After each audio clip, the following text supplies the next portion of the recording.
All right, welcome back to the final episode in the Basic Mix series where we will finish this up. We'll put some effects on the master channel, which is going to be right over here.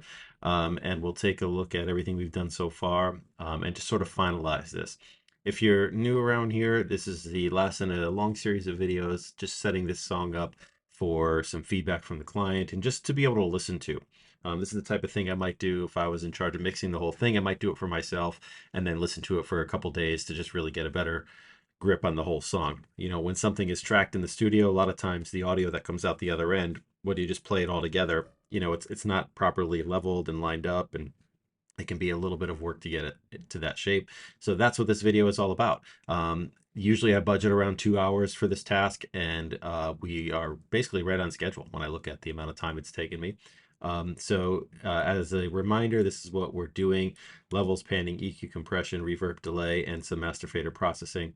And that's really it. And we've been very, very basic. We just have one or two reverbs going, and I've got just compression and EQ, and the rest is just levels and panning. I'm going to go ahead and start playing this, and I'm going to load up my the preset I use for the master fader. I'm using no third-party plugins except for the stuff I'm going to put on the master fader to just get the song to sound nice and big and strong for the client to listen to everything.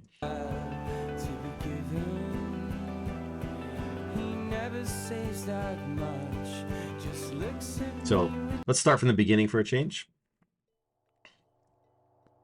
There is a man in my dream.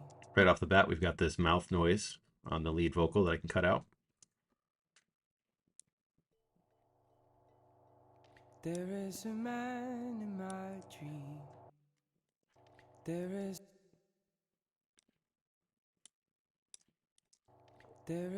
Okay, so that's happening in a couple mics. I'm just hearing some clicking and stuff happening. Not sure where that is happening. Get rid of all of these for now because they're not doing anything until way later. So let's get rid of all of these just to be sure. Oh, I bet it's in the mic above. Yeah, that's what it is. It's in here.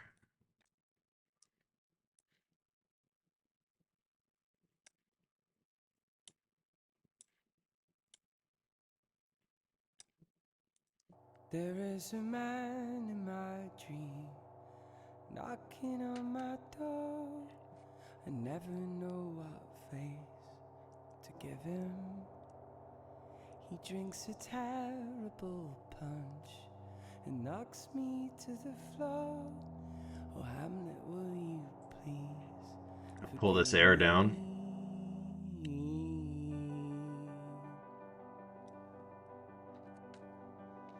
For I have been living in sin. My dream, horrible punch, it knocks me to the floor. Oh, Hamlet, will you please forgive me?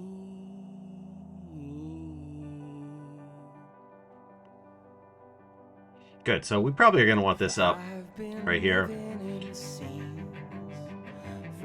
It's really a matter of taste, though. So I'm going to leave it for now. I don't want to open up a can of worms. So that's sounding decent so far.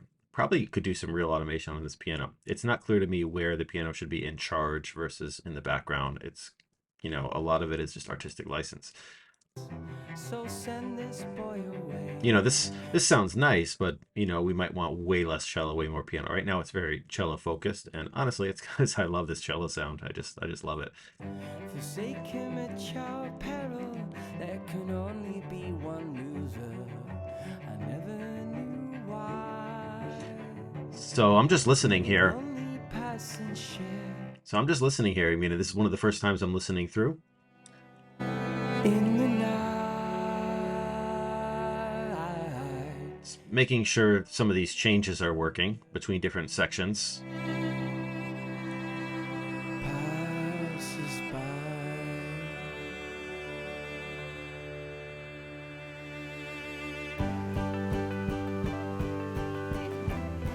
So that's a decent change. Again, with some volume automation and some other editing, we can make that change a little bit stronger.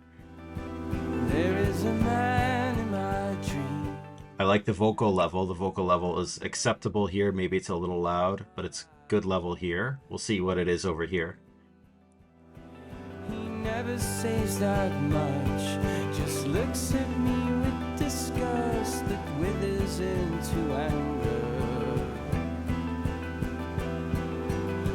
are these figurines that rest upon my pillow, gliding in? Yeah, so vocals may be a little hot here, a little loud here, but again, it's acceptable. What does all this mean? If I wait, then will they follow?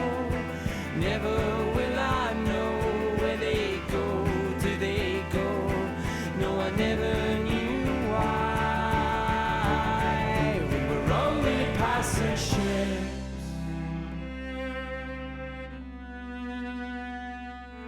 in the night, ignoring all the others. So I'm just feeling I do want more reverb on this after all. So I'm going to add some more reverb to that cello. Go, do they go?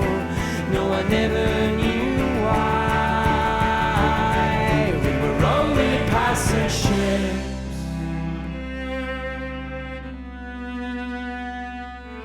in the night, ignoring all the others.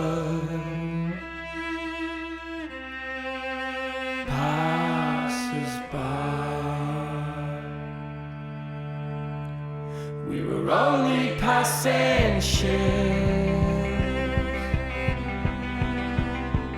in the night, ignoring all the others passers by.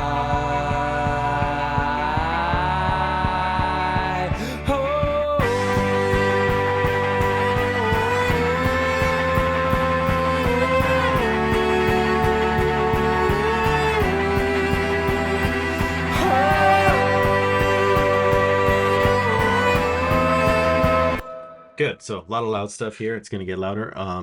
I think listening to this, I might want to just throw this big guitar that only happens here. Just throw it center and pan it opposite itself. So let me show you what I mean here.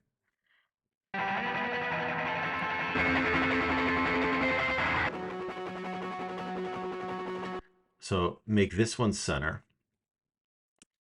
Put this one big and wide, 40. 40, and then it's important that these two are roughly the same loudness. These two, let's listen to that. These two. So I can look over here at my master out to see the loudness left to right. This would be the left one, this would be the right one. So I got left here, right here, and then I'm looking over here for loudness.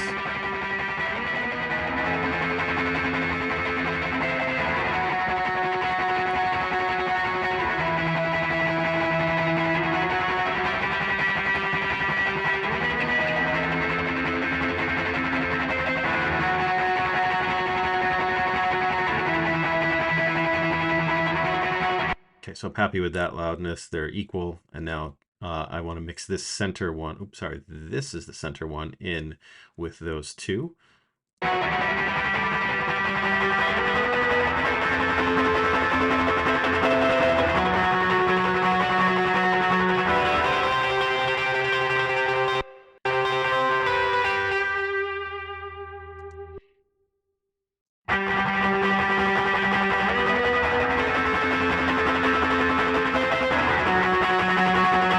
So I like that loudness relative to each other. I want to see how that is in the whole mix.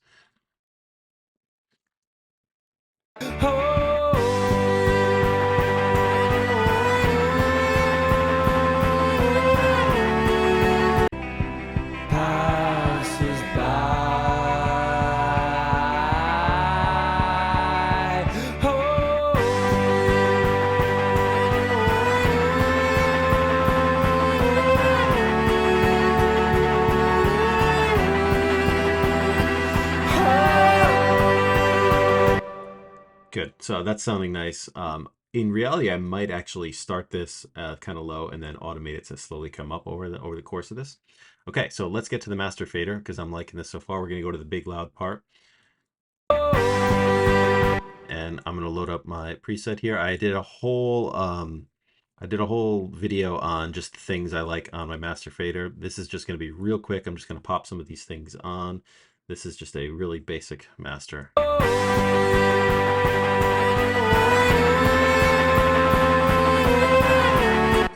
And I'm going to put a gain plugin. Oops, don't want the mastering analyzer. I'm going to put a gain plugin down here on the bottom just to pull it down while we're listening. I accidentally opened this up. We're going to pull this off. This is I'm going to do a video on that too. It's a really great little tip for mastering in Logic. So let's just do utility and gain, and we'll pull the gain down because I'm going to turn the gain up really loud here. Okay, so SSL has a good amount of compression.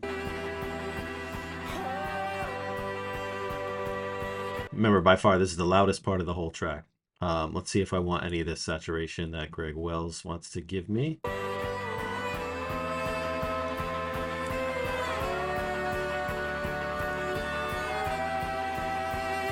It sounds fine. I'm going to bypass it for now, and we're going to just go right to the imager. In fact, we're going to swap Chroma Glow and the imager here.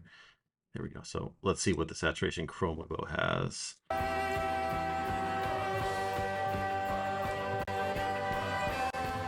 How about this sizzle one?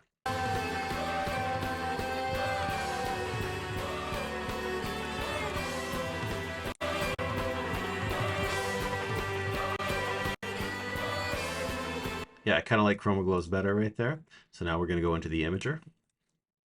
We're going to open this up to 1.3.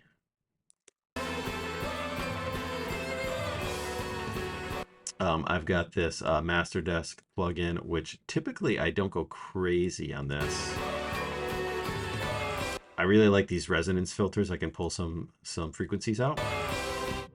It solos them for me. Those sound okay.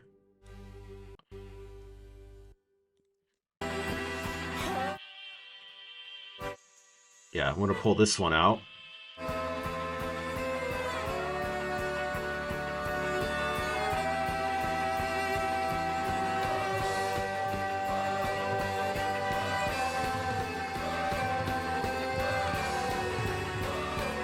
Just a little bit of compression in there, and then we're going to go right into the L3.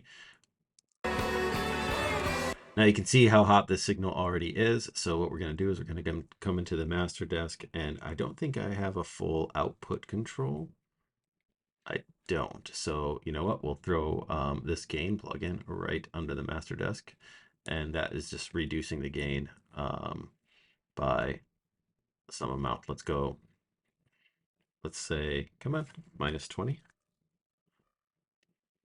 Okay, and now we have a healthier signal leading into here.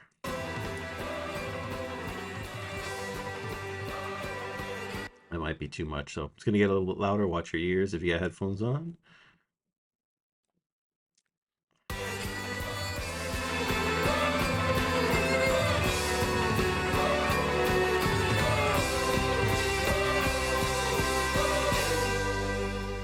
Cool.